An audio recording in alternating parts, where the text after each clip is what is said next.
Have you ever wondered why someone can completely forget every beautiful moment shared together, yet remember with crystal clarity that one argument from 3 months ago?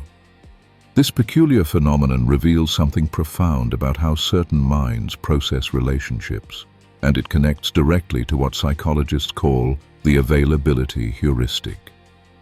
When examining why avoidants only remember the pain, we discover a fascinating interplay between memory, fear, and the brain's shortcuts that can sabotage even the most promising connections. The availability heuristic represents one of the most powerful cognitive biases shaping human decision-making. This mental shortcut causes people to overestimate the likelihood of events based on how easily examples come to mind. For someone with an avoidant attachment style, painful relationship memories burn brighter and surface faster than pleasant ones, creating a distorted lens through which all romantic connections appear threatening. This isn't mere pessimism or selective memory. It's a survival mechanism gone awry, where the mind prioritizes threat detection over joy recognition. Consider how this plays out in real relationships. When someone avoidant reflects on a past partnership, their brain doesn't equally weigh the countless quiet moments of contentment, the shared laughter, or the gentle intimacy. Instead, it spotlights the conflicts, the disappointments, and the moments when vulnerability led to hurt. These vivid, emotionally charged memories become the most available data points when assessing whether relationships bring happiness or suffering. The conclusion seems obvious to them. Love hurts more than it heals. But here's where the story becomes more intriguing. This same cognitive bias that convinces avoidants to keep their distance also explains why they might suddenly pull away just when things feel perfect. The availability of past pain creates a constant anticipation of future hurt, making present happiness feel dangerous rather than wonderful. Understanding this pattern offers hope for both avoidants themselves and those who love them, because recognizing a cognitive bias is the first step toward overcoming its limitations. This exploration will reveal how memory works differently for avoidant individuals, why their brains seem hardwired to expect disappointment, and most importantly, how awareness of these patterns can transform relationships. The journey ahead examines real stories of people caught in this cycle, practical strategies for rewiring these mental shortcuts, and specific techniques for building new, more balanced memory banks that honor both joy and struggle. If you want to better understand someone's attachment style, see the link in the description to one of the most popular books on attachment theory. Now, let's dive deeper into how this plays out in real life through the story of someone we'll call Marcus, whose pattern of remembering only relationship pain nearly cost him the love of his life. Marcus worked as a software engineer, methodical and logical in every aspect of his existence except romance. When colleagues discussed their weekend plans with partners, he'd internally catalog every divorce among his friends, every bitter breakup he'd witnessed, every tale of betrayal that had ever reached his ears. The interesting twist in Marcus's story involves how he met Sarah during a company retreat. Their connection felt immediate and genuine. Late-night conversations about everything from quantum physics to childhood dreams, shared meals where time seemed to dissolve, moments of comfortable silence that spoke volumes. For 3 months, their relationship bloomed with an ease that surprised them both. Sarah would later describe those early days as magical, filled with discovery and genuine compatibility. But here's where the availability heuristic began its subtle sabotage. As their connection deepened, Marcus's mind started working overtime, pulling up every relationship disaster he'd ever witnessed or experienced. His parents' messy divorce dominated his thoughts, along with his college girlfriend who cheated, and his brother's custody battle that had torn apart the family. These memories arrived uninvited, but with stunning clarity, while the wonderful moments with Sarah began feeling fleeting and unreliable. The cognitive bias didn't stop at his own experiences. It expanded to include every relationship story that confirmed his fears. Marcus found himself obsessing over Joe Goldberg from Netflix's You, not because he identified with Joe's disturbing behavior, but because Joe's relationships always ended in disaster and betrayal. He'd think about how even seemingly perfect couples in movies and shows eventually faced devastating problems, conveniently forgetting the countless examples of healthy, lasting partnerships around him. What makes this story particularly revealing is how Marcus began interpreting Sarah's normal behavior through this distorted lens. When she needed space to study for professional certification, his mind immediately accessed memories of his college girlfriend becoming distant before her affair. When Sarah expressed frustration about a work situation, he heard echoes of his mother's complaints about his father before their marriage imploded. The availability heuristic had essentially created a database of relationship failures that crowded out any evidence of relationship success. The turning point came during what should have been a celebration. Sarah had passed her certification exam and wanted to share her joy with Marcus, but instead of matching her excitement, he felt overwhelmed by anxiety about their future. His mind flooded with available memories of how good times never lasted, how happiness in relationships always preceded devastating falls. Rather than risk future pain, he decided to end things preemptively, delivering a speech about incompatibility that left Sarah confused and heartbroken. But the story takes an unexpected turn here, because Sarah possessed something Marcus had never encountered before. A secure attachment style combined with genuine understanding of psychological patterns. Instead of accepting his breakup speech at face value, she recognized the fear driving his decision. She didn't chase him or try to convince him with words, but instead did something remarkable. She wrote him a letter detailing every positive moment they'd shared, complete with specific details he'd apparently forgotten. Reading Sarah's letter became Marcus's wake-up call about his own cognitive biases. She described conversations he'd enjoyed but somehow couldn't remember, moments of laughter that had vanished from his accessible memory, and instances of easy compatibility that his brain had simply discarded as irrelevant data. The contrast between her balanced recollection and his pain-focused memories revealed the extent to which the availability heuristic had hijacked his relationship perspective. This leads us to a crucial understanding about how avoidant individuals can begin changing these deeply ingrained patterns. The first step involves recognizing that memory isn't a neutral recording device. It's influenced by attention, emotion, and repetition. When someone repeatedly focuses on relationship problems while dismissing relationship joys, their brain literally strengthens the neural pathways associated with romantic pessimism while allowing positive pathways to weaken through disuse.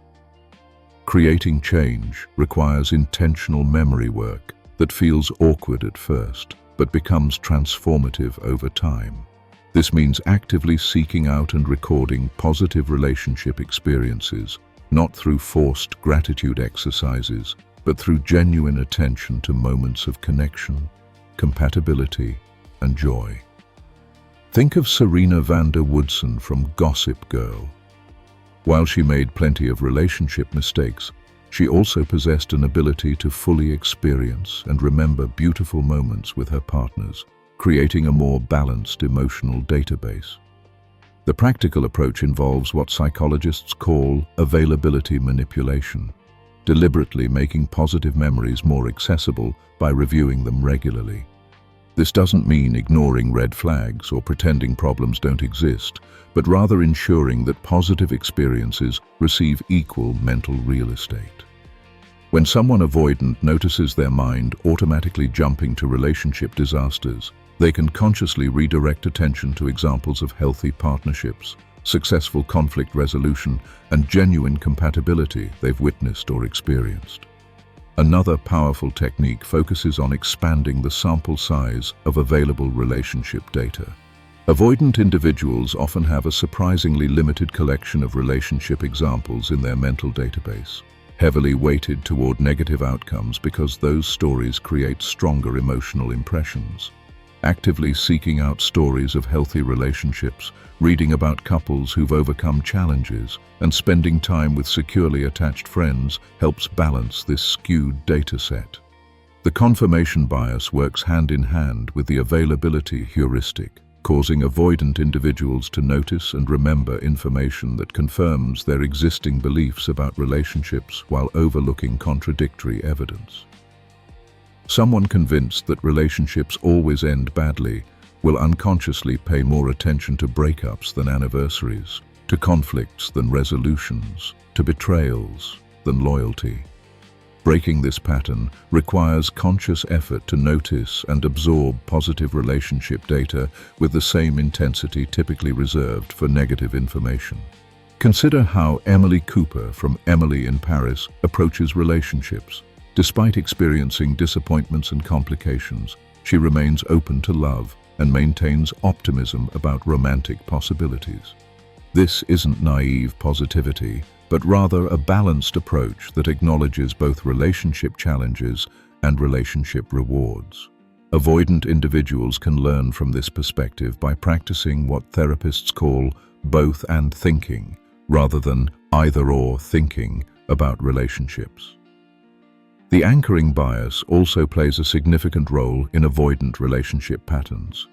Early relationship experiences, particularly painful ones, become anchors that influence all subsequent romantic evaluations. If someone's first serious relationship involved betrayal, that experience becomes a reference point for assessing future partners, causing them to overestimate the likelihood of similar betrayals. Recognizing these anchors and consciously establishing new, more balanced reference points becomes essential for change. Working with the recency effect offers another avenue for transformation. This cognitive bias gives extra weight to recent experiences when making decisions or predictions. Avoidant individuals can leverage this by intentionally creating recent positive relationship experiences, whether through improved communication with current partners, successful conflict resolution, or even positive interactions with friends and family that demonstrate healthy relationship dynamics. The key insight involves understanding that cognitive biases aren't character flaws or permanent limitations. They're mental shortcuts that can be redirected with awareness and practice. Just as Marcus learned to recognize when the availability heuristic was skewing his perspective, anyone can develop the skill of catching these biases in action and choosing more balanced responses. Building new mental habits requires patience and consistency, much like developing physical fitness or learning a musical instrument. The brain's plasticity means that repeated positive experiences can literally rewire neural pathways, making healthier relationship thoughts and behaviors more automatic over time. This process works best when supported by conscious effort to notice and celebrate relationship successes, no matter how small they might seem. One particularly effective strategy involves creating what therapists call evidence logs, written records of positive relationship experiences that can be reviewed when the availability heuristic starts pulling up only negative memories. Think of Charlotte York from Gossip Girl, who, despite facing romantic disappointments, maintained detailed awareness of the good qualities in her relationships and used that awareness to make healthier choices over time. The practice of mindful attention during positive relationship moments also helps combat the availability heuristic's tendency to dismiss joy as temporary or meaningless. When experiencing genuine connection with a partner, taking a moment to fully notice and appreciate that experience helps encode it more strongly in memory, making it more likely to be available during future relationship assessments. Understanding these patterns also helps in choosing partners wisely. Someone aware of their tendency to focus on relationship pain can benefit from connecting with partners who demonstrate consistent positive behavior over time, creating a more balanced data set of relationship experiences. This doesn't mean avoiding all conflict or challenge, but rather ensuring that positive experiences significantly outweigh negative ones in the overall relationship experience. The journey toward changing these deeply ingrained patterns requires compassion for oneself throughout the process. These cognitive biases developed as protection mechanisms, often in response to real pain or disappointment. Acknowledging their original purpose while choosing to move beyond their limitations represents courage, not weakness. As we reach the end of this exploration, the story of Marcus and Sarah offers hope for anyone caught in the trap of remembering only relationship pain. Marcus eventually realized that his cognitive biases had been making his romantic decisions for him, filtering out evidence of love's possibilities while amplifying evidence of love's risks. With Sarah's patient support and his own commitment to change, he began building a more balanced mental database of relationship experiences. The transformation didn't happen overnight, but it did happen consistently. Marcus started noticing and recording positive moments in their relationship, from simple conversations over coffee to the way Sarah laughed at his terrible jokes. He began seeking out examples of healthy relationships among friends and family, previously invisible to him because they didn't match his expectation of romantic disaster. Most importantly, he learned to catch the availability heuristic in action, recognizing when his mind was pulling up only painful memories and consciously directing his attention to the full spectrum of his relationship experiences. The broader lesson extends beyond romantic relationships to every area of life where fear might be masquerading as wisdom. The same cognitive biases that convince someone that love always leads to pain might also convince them that career risks always lead to failure, that vulnerability always leads to rejection, or that hope always leads to disappointment. Understanding these mental shortcuts empowers anyone to make decisions based on complete information rather than just the most emotionally charged memories. The call to action emerging from this understanding is both simple and profound. Begin noticing what your mind makes available when making important life decisions. Are you operating from a balanced data set of experiences, or are certain types of memories dominating your choices? The courage to examine these patterns honestly represents the first step toward freedom from their limitations. Most importantly, remember that changing these patterns is entirely possible, but requires consistent effort over time. Just as the availability heuristic developed through repeated exposure to certain types of memories, it can be retrained through repeated exposure to more balanced perspectives. Every positive relationship experience you fully notice and remember contributes to a healthier mental database. Every moment you catch yourself focusing only on past pain and consciously redirect attention to the full spectrum of human connection represents progress toward a more balanced and hopeful approach to relationships. The availability heuristic will always be part of human psychology, but it doesn't have to control your relationship choices. With awareness, practice, and patience with yourself during the learning process, you can transform this cognitive bias from a barrier to love into a tool for making wiser, more balanced decisions about who to trust with your heart. Thank you for watching. If you want to learn how to better understand avoidance, relationships, and psychological biases, then subscribe to our channel, because you deserve beautiful relationships.